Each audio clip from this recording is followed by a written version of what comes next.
Hello friends, welcome back to Smart Bit Clever YouTube channel. In this particular video, we will be studying the concept of Hadoop. Guys, पिछली video में हमने क्या देखा था? Guys, पिछली video में हमने ये चीज़ देखी थी कि जो बिग डेटा है उसके मेन 3 कंपोनेंट क्या क्या है और हमें एक बिग डेटा सिस्टम को कैसे डिज़ाइन करना है. Basically what we have talked about कि हमें एक स्टोरेज की रिक्वायरमेंट है, हमें प्रोसेसिंग करनी पड़ेगी और जो हम सिस्टम डिज़ाइन कर रहे हैं क्या वो एक स्केलेबल सिस्टम है या नहीं है. All this aspects we have covered in our previous lecture. So guys, big data के इन्वायरमेंट में सबसे पहले एंट्री होती है यहाँ पे हडूप की.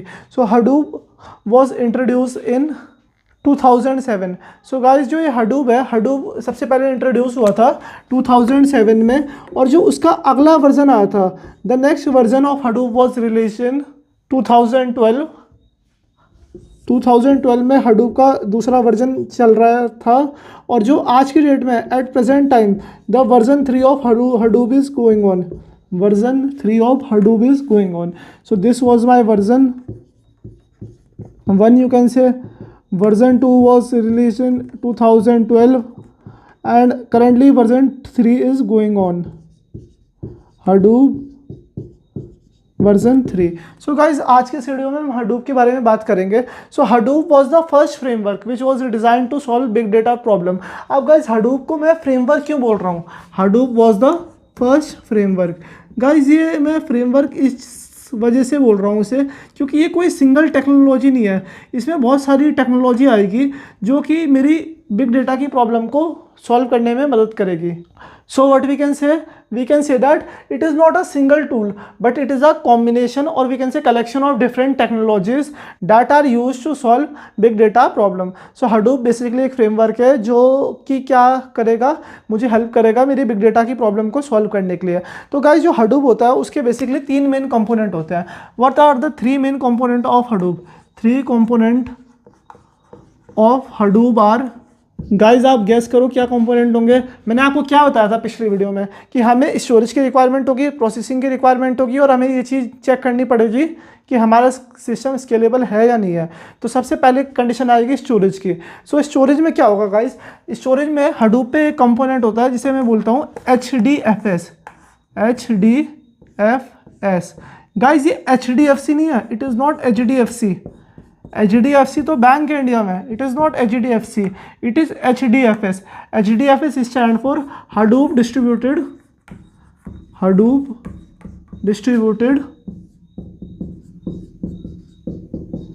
File system.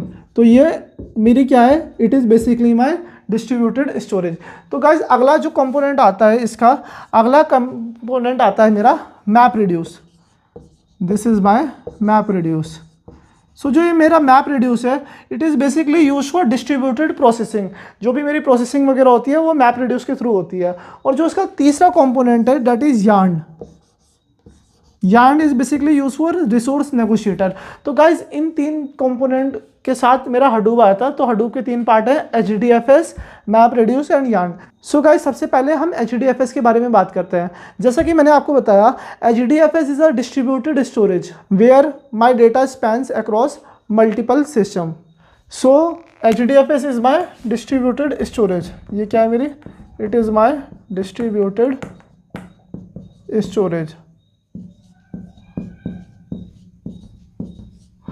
So now let's talk about map reduce. So जैसा मैंने अभी आपको बताया था, map reduce is basically use for distributed processing. किस चीज़ के लिए यूज़ करूँगा मैं? It is use for distributed processing.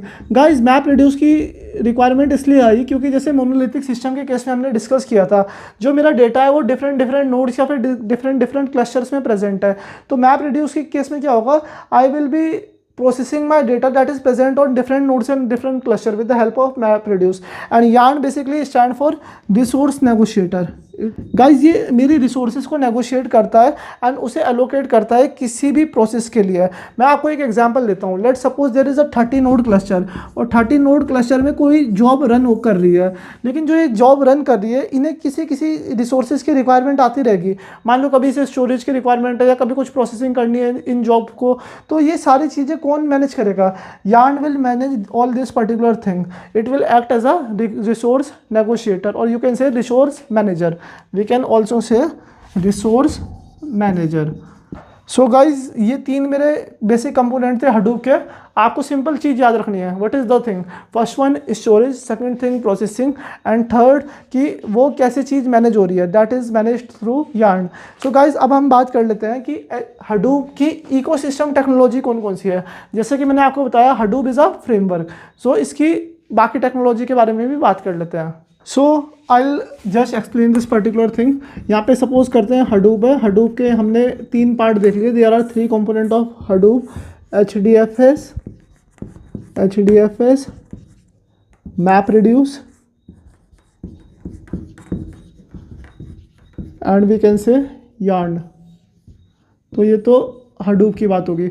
अब इसके केस में हम इसकी इकोसिस्टम टेक्नोलॉजी से डिस्कस कर लेते हैं। गाइस उससे पहले मैं आपको एक कॉन्सेप्ट बताना चाह रहा हूँ। जो ये हडूप है थोड़ा सा आउटडेटेड हो गया है। हडूप कंप्लीटली आउटडेटेड नहीं हुआ। Are you getting the thing.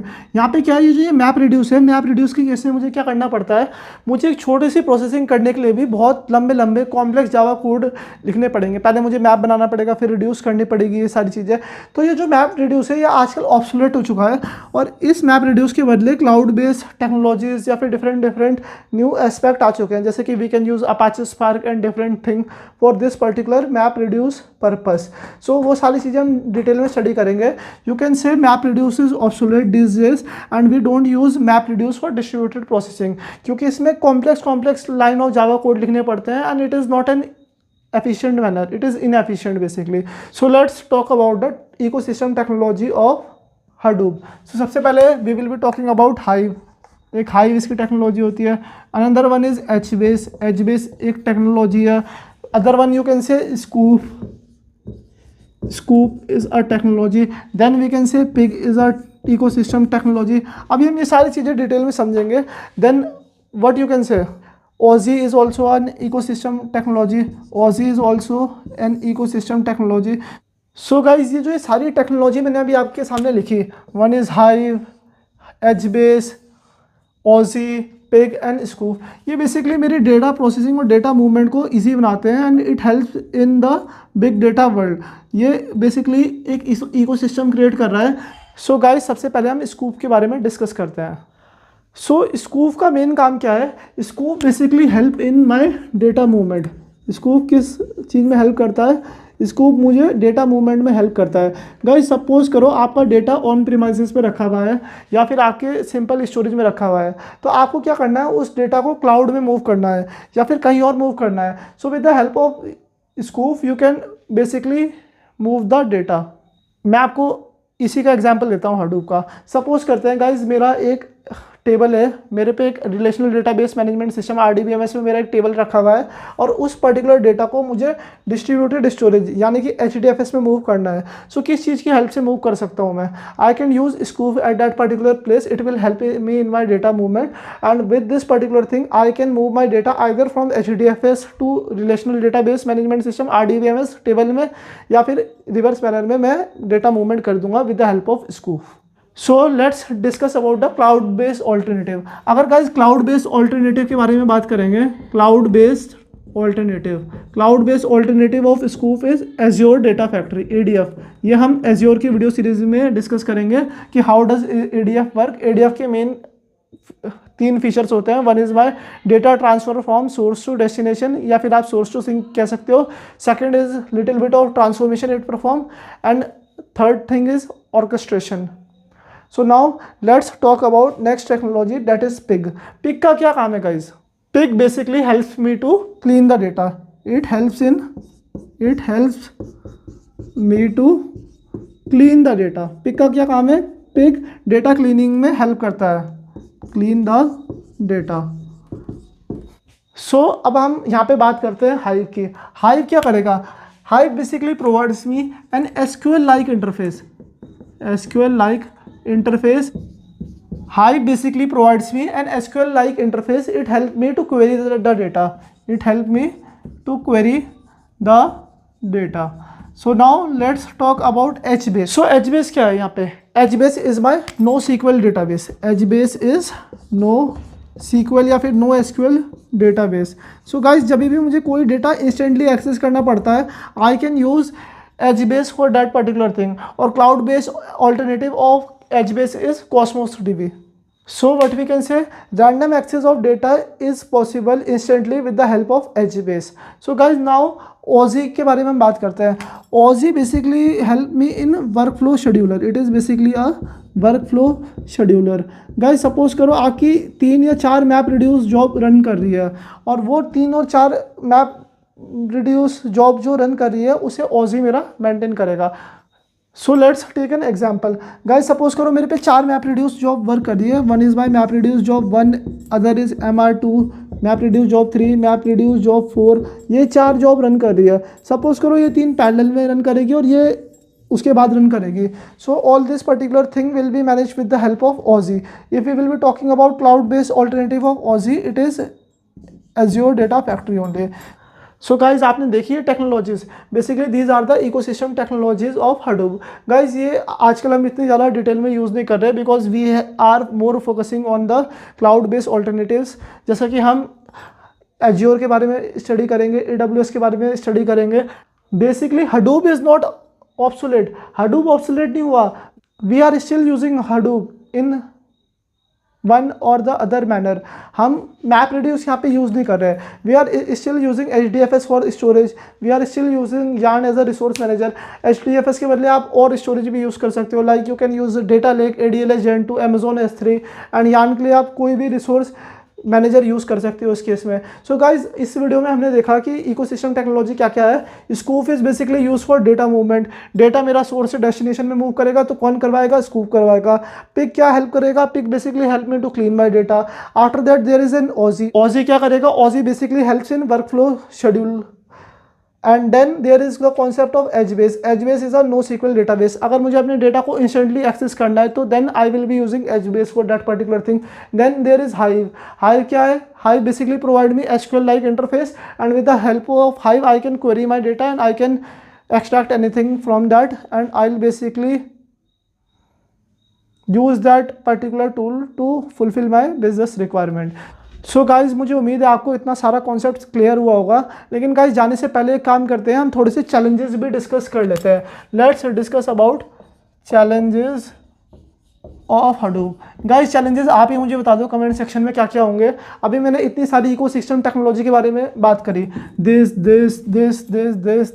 So guys ये इतनी सारी टेक्नोलॉजी है. आप बोलोगे कौन इतना सब याद रखेगा, कौन पढ़ेगा इतना सब के बारे में. सो एक पहला इसका चैलेंज यही है कि we have to learn different technologies which will be solving different task. Like Sqoop क्या करेगा? डेटा मूवमेंट, हमें स्कूप को पढ़ना पड़ेगा. पिक क्या करेगा? डेटा क्लीनिंग में हेल्प करेगा. OSI वर्कफ्लो शेड्यूल करेगा. HDFS NoSQL डेटाबेस है. तो इतना सब पढ़ेगा कौन? इतनी सारी टेक्नोलॉजी कौन ध्यान में रखेगा? सो गाइज ये क्या है?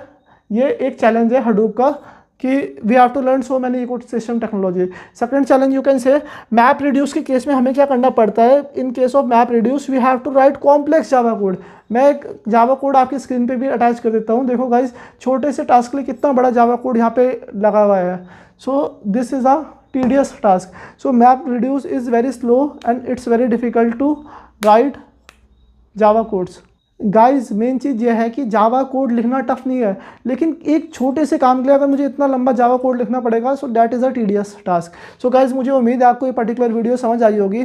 सो हडूप क्या था? Basically Hadoop was the first solution that was presented in the big data world और ये सबसे पहले 2007 में आया था एंड आज की डेट में वर्जन 3 हडूप का चल रहा है. सो गाइज मुझे उम्मीद है आपको हडूप का कॉन्सेप्ट क्लियर हो गया होगा.